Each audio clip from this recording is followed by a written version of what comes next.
Friends, आज बनाएंगे मावा और गोंद के लड्डू। बहुत हेल्दी तो होते ही हैं, साथ ही साथ बहुत स्वादिष्ट भी होते हैं। सर्दियों में स्पेशली इन्हें खाया जाता है।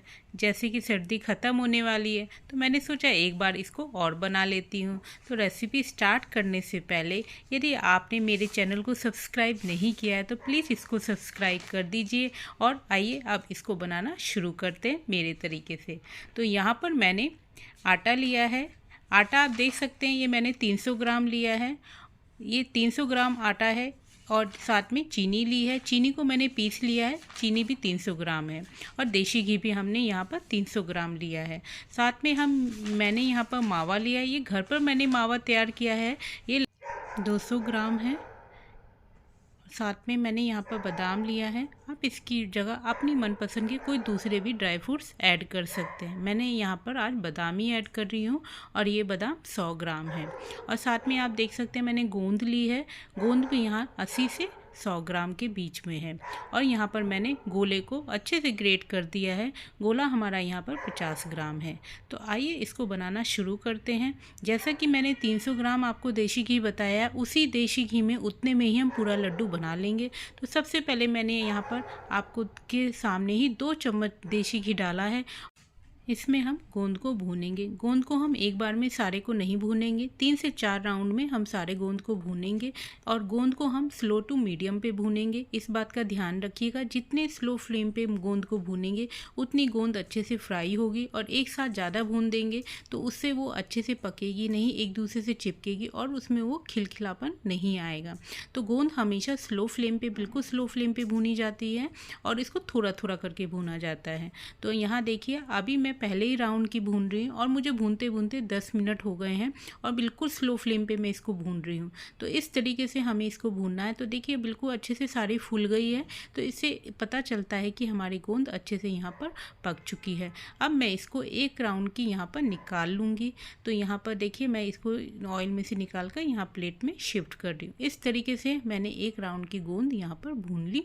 अब आइए फिर से हम गोंद को भूनेंगे उसी प्रोसेस से, सेम प्रोसेस से। बिल्कुल स्लो फ्लेम पे हमें इसे भूनना है और साथ में चलाते रहना है, जिससे ये एक तरफ से जले ना और पकड़े ना। तो इस तरीके से हम इसको भूनते रहेंगे। ये गोंद हमारे लिए बहुत ही हेल्दी होती है। हमारे कमर दर्द हो, हमारी आंखों की रोशनी हो, हमारी हेल्थ के हिसाब से ख़ास तौर पे ये बहुत अच्छी होती है। और विंटर में तो स्पेशली इसको यूज़ करना चाहिए। इसका हलवा भी बनता है, कभी मैं उसका भी वीडियो आपके साथ शेयर करूँगी। तो अभी देखिए मैं इसको दूसरे राउंड के भी गोंद को यहाँ पर निकाल लूँगी। तो देखिए ये भी अच्छे से पक गया और मैंने इसको यहाँ पर निकाल लिया।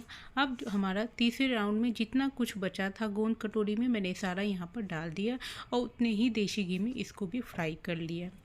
तो देखिए ये भी अच्छे से यहाँ पर भुन गया और इसको भी मैंने यहाँ पर प्लेट में निकाल लिया। इस तरीके से सारी गोंद मैंने यहाँ पर भून ली और इसके बाद इसको हम अच्छे से मैश करेंगे। मैश आप अपने हिसाब से, अपनी सुविधा के हिसाब से किसी भी बर्तन से कर सकते हैं। मैं यहाँ पर ये आपका पाव भाजी मैशर यूज़ करिए। आप इसकी जगह चाहे तो कटोरी, गिलास, किसी से भी मैशर से यूज़ करके इसको बारीक इसको तैयार कर सकते हैं।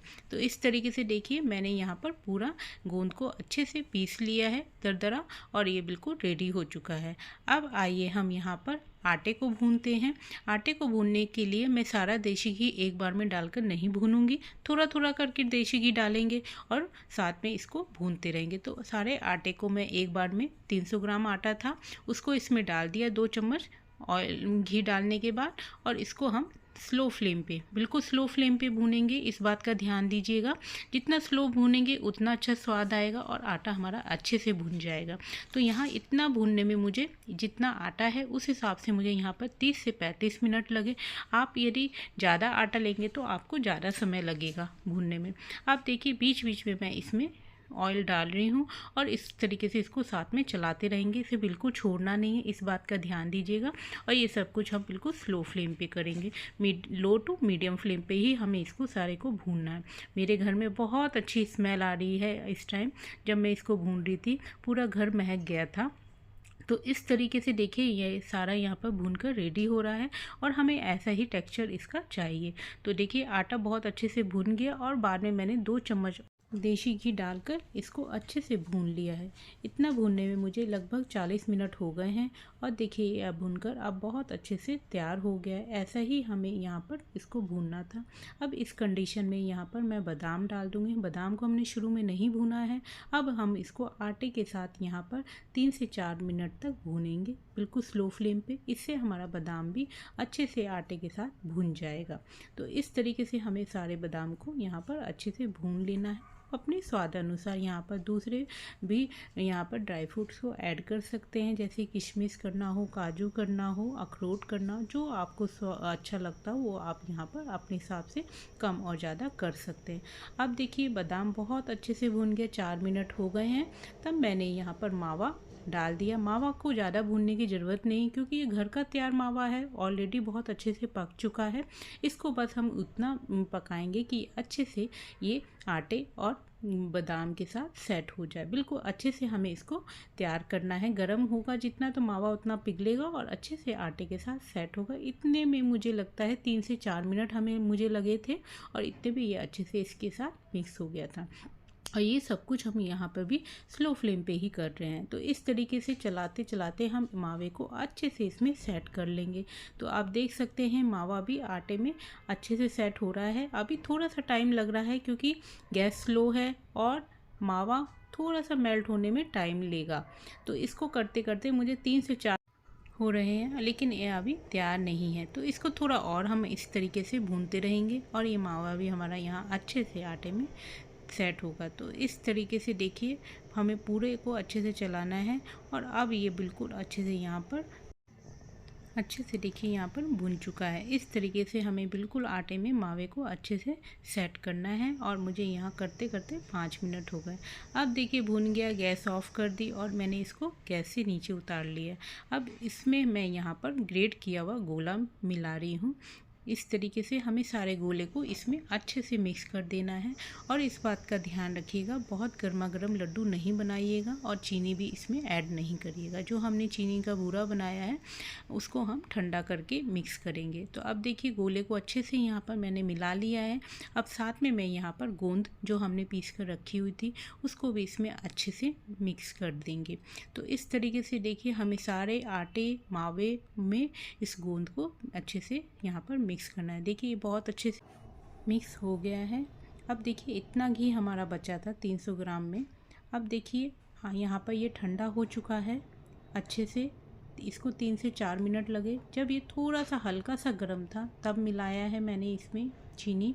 आप इस बात का ध्यान रखिएगा ठंडा करके ही मिलाना है। यदि आप गर्मा गर्म में मिला देंगे तो आपके लड्डू नहीं बन पाएंगे। सब चीनी की वजह से और बूरे की वजह से मैं आपको हाथ से भी टच करके दिखा रही हूँ कि ये मेल्ट हो जाएगा और इससे ये लड्डू बंधेंगे नहीं। तो इस बात का ध्यान रखिएगा बिल्कुल हल्का सा गर्म हो तब इसमें ये बूरे को हम यहाँ पर मिलाएंगे, जिसको हम चीनी से पीस कर तैयार किया है।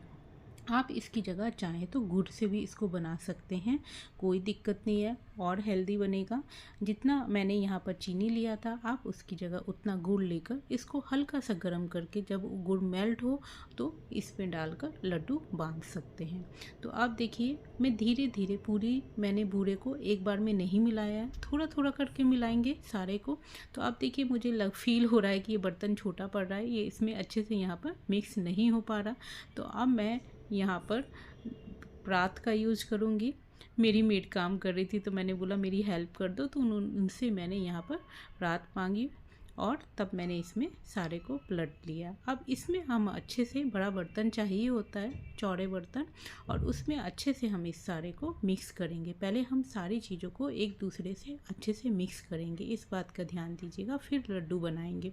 और इसमें मिक्स करने से पहले इस बात का ज़रूर ध्यान रखिएगा कि हमें बूरा कब डालना है।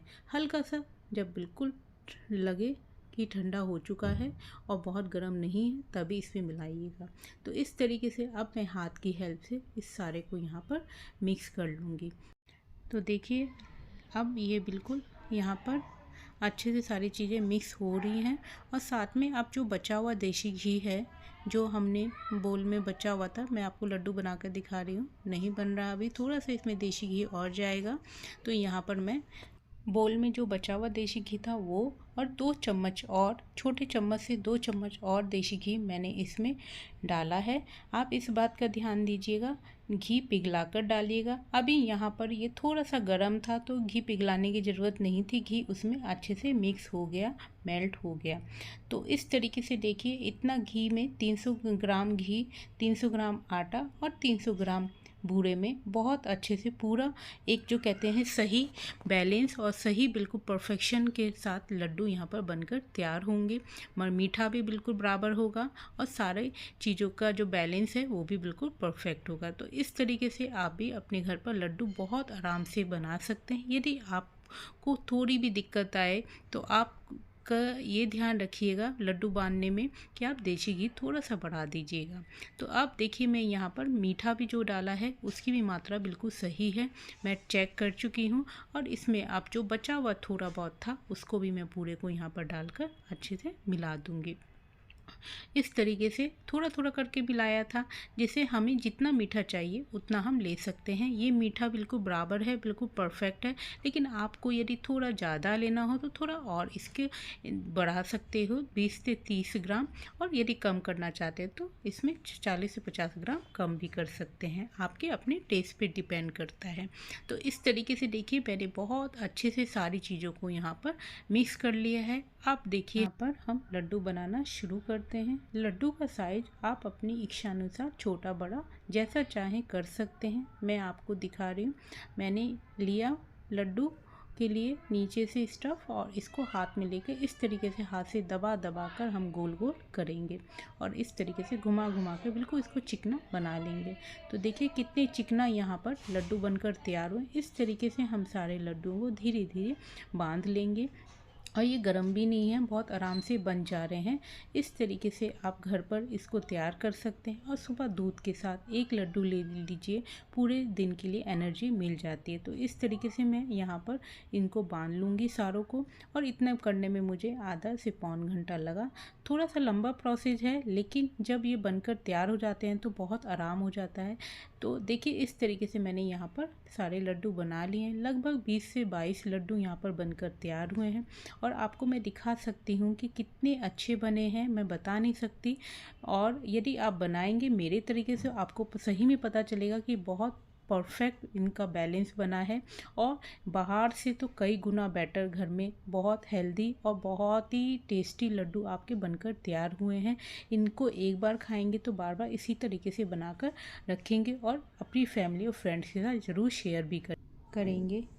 लड्डू बनाने से पहले कुछ बातों का ध्यान रखिएगा, सबकी मात्रा बिल्कुल सही लीजिएगा, सही बैलेंस बनाकर, और साथ में ठंडा होकर इसमें बूरा ऐड करिएगा।